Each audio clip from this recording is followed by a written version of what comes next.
प्यारे बच्चों नमस्कार। परीक्षा की घड़ी आ गई है और हम देख रहे हैं कि दो प्रकार के हमारे यहाँ स्टूडेंट्स होते हैं। एक वो जिनका पूरा सिलेबस कंप्लीट हो चुका है, कॉन्फिडेंट हैं और उनका रिवीजन चल रहा है। दूसरे आप हैं जिनको परीक्षा की तिथि के अलावा कुछ भी याद नहीं है। तो घबराने की ज़रूरत नहीं है बच्चों।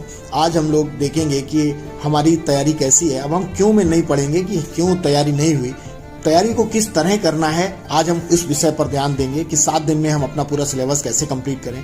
तो जब भी आप कोई चैप्टर शुरू करें पढ़ना, तो उस चैप्टर को पीछे से शुरू करिए।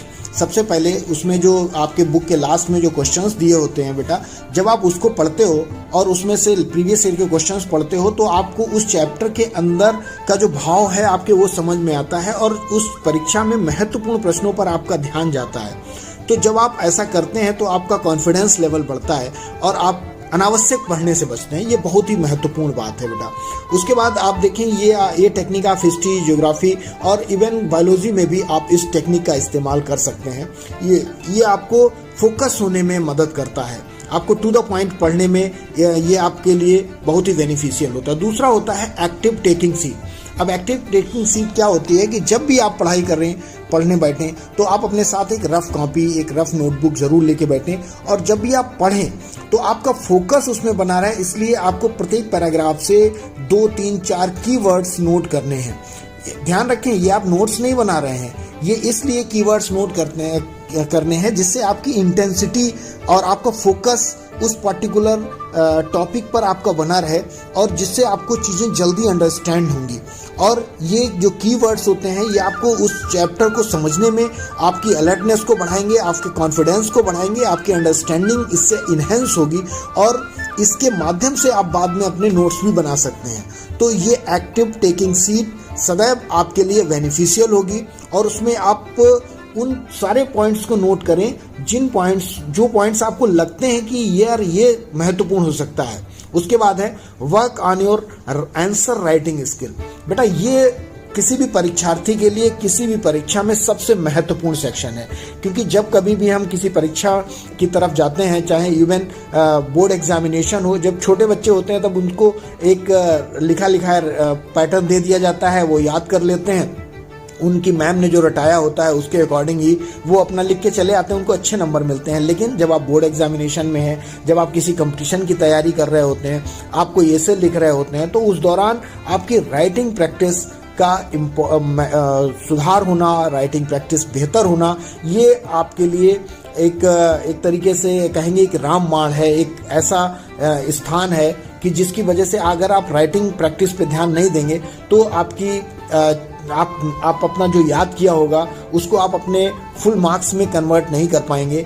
और ये राइटिंग प्रैक्टिस एक ऐसा सेशन है कि जिसमें हमारा बहुत ज़्यादा समय तो जाता ही है, साथ में हमारे नंबरों की जो दारोमदार है वो इस राइटिंग प्रैक्टिस पर ही निर्भर करता है। इसलिए खूब ज़्यादा राइटिंग प्रैक्टिस करें। नेक्स्ट जो टॉपिक है हमारा वो ये है कि हम कभी भी घबराएं नहीं और अपना स्टेमिना मेंटेन रखें। उसके लिए आप बहुत सारे कुछ हम देखते हैं कि कई सारे एप्लीकेशंस हैं, हम उनकी मदद ले सकते हैं, क्योंकि इलेक्ट्रॉनिक मीडियम है आजकल। जो हम जिस युग में रह रहे हैं ये सूचना का दौर है और इस सूचना के दौर में हमें जो सोशल नेटवर्किंग साइट्स हैं और कई ऐसी साइट्स हैं जो कुछ एजुकेशनल साइट्स हैं, हमें उनकी मदद लेने में कोई बुराई नहीं है। तो आप इसके माध्यम से कुछ अच्छी वेबसाइट्स हैं, जैसे मैं देख रहा था कि एक क्विल इंडिया नाम से, एक क्विल वॉट नाम से एक एप्लीकेशन है जिसमें आप जाकर के किसी भी प्रश्न का डिटेल में आंसर सर्च कर सकते हैं और जो भी आप लिखना चाहते हैं उससे रिलेटेड कई टॉपिक्स आपको वहाँ पे मिल जाते हैं, जिससे आप अपने जो आंसर राइटिंग है उसमें आपको मदद मिलती है। ठीक है बेटा, तो ये इस तरीके से आप अपना प्रसन्न चित्त रह करके और इलेक्ट्रॉनिक मीडियम्स का और जो नई टेक्नोलॉजी है उसका यूज़ करके आप अपने आंसर राइटिंग को सुधार सकते हैं। तो इस तरीके से जो ये एप्लीकेशन है इसका जो लिंक है वो मैं डिस्क्रिप्शन बॉक्स में दे दूंगा, जिससे आप इस जो फंडामेंटल है, जो आपका फ्यूचरिस्टिक जो आपका गोल है उसको अचीव करने में आपको मदद करेगा। ठीक है, then utilise the day time.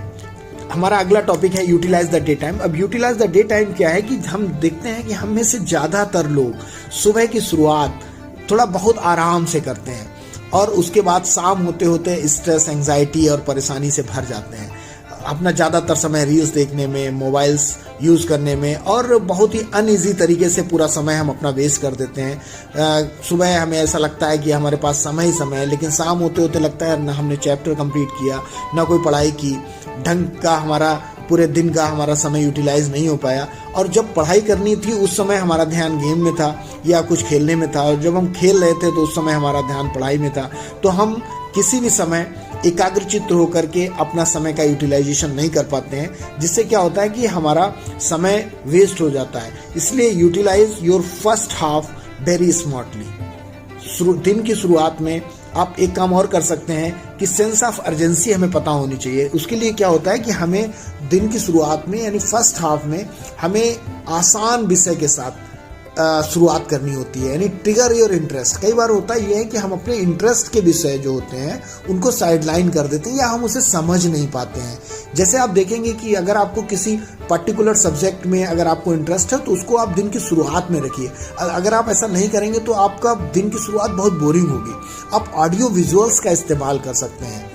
बेटा ये ऑडियो विजुअल क्या है कि जैसे आप देखते हैं कि अगर आपने कोई टॉपिक किसी बुक से पढ़ा है तो आपको उसे अंडरस्टैंड करने में थोड़ी कठिनाई होती है, लेकिन जब आप मोस्ट ऑफ द जो टॉपिक हैं, अगर आपको कोई फ्रेंड, आपका कोई मित्र, आप उसे कोई बता देता है और उसे आप लिख करके देखते हो तो क्या होता है कि उस पॉइंट को आप बहुत लंबे समय तक याद कर पाते हो।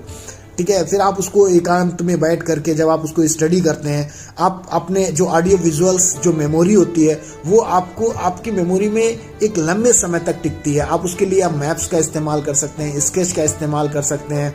बहुत सारे ऑडियो विजुअल जो टेक्निक हैं, आप बजाय डायरेक्ट टेक्स्ट बुक पढ़ने से आप किसी का वीडियो, किसी इंपॉर्टेंट वीडियो देख करके आप चीज़ों को समझ सकते हैं, एनालाइज कर सकते हैं, जिससे क्या होता है कि मेमोरी की जो ग्रास्पिंग पावर है, जो उसको हजम करने की क्षमता है वो बढ़ती है। जैसे एक मान लिया ये कुछ लाइनें लिखी आपके समझ में नहीं आएंगी, लेकिन अगर यही लाइनें अगर आपको ऑडियो विजुअल तरीके से मैं समझा दूं तो ये आपके दिमाग में एक स्थान, एक परमानेंट स्थान बना लेंगी, क्योंकि हमारा ब्रेन जो है वो पिक्चर्स में सोचता है। इसी तरह अगर हमारा कोई मित्र अगर हमें कोई समझाता है, यानी ग्रुप डिस्कशन का इसमें बहुत महत्वपूर्ण रोल हो जाता है। तो आप देखेंगे कि लेसन फ्रॉम अदर्स और द टीच अदर्स। अगर कोई आपको इसका जो लेसन ये है कि आप लोगों को पढ़ाइए, आप अपने मित्रों से ग्रुप डिस्कशन करिए, आप खुद से एकांत में मिरर के सामने डिस्कस करिए, जिससे आप ऑडियो विजुअल।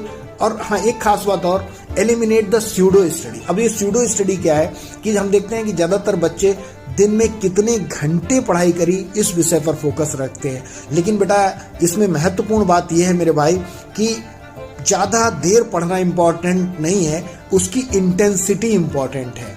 तो आपका जो टाइम स्पेंट इनटू इंटेंसिटी जो है ये आपकी ज़्यादा महत्वपूर्ण है, क्योंकि कई बार हम पढ़ते तो हैं लेकिन हमारा चैट बॉक्स ऑन है, मोबाइल में बहुत सारे एप्लीकेशंस ऑन है, तो हमारी स्यूडो स्टडी होती है, उसमें हमारा कंसंट्रेशन नहीं बनता है और हमें जहाँ जाना होता है, हमारा जो लक्ष्य होता है, हम उससे भटक जाते हैं कई बार।